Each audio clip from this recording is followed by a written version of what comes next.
Hi guys, I'm Asif Ali and watching CGHOW video. Today I create this particle effects, this character effects actually in UE5 Niagara.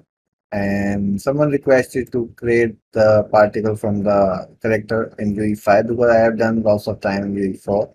So I did it in UE5 also and I add some more effects like eyes effect and this hello. So let's start this tutorial, and if you haven't subscribed my YouTube channel yet, please subscribe it. So let's start this effect. First, I will create a map label and save that to my folder. Okay, so this is the map I have. Let's make this ground big and the light a little dim.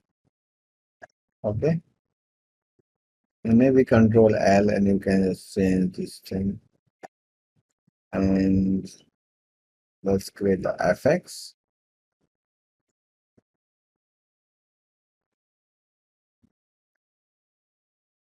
right?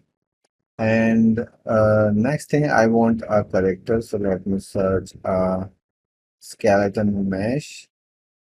And actually, not skeleton mesh. I just need a idle animation.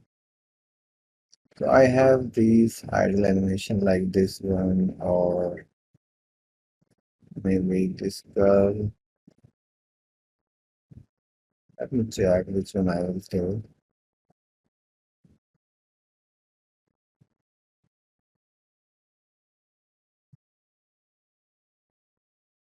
Yeah, maybe I will take this girl. Okay. So if I'm opening this, this is how it looks.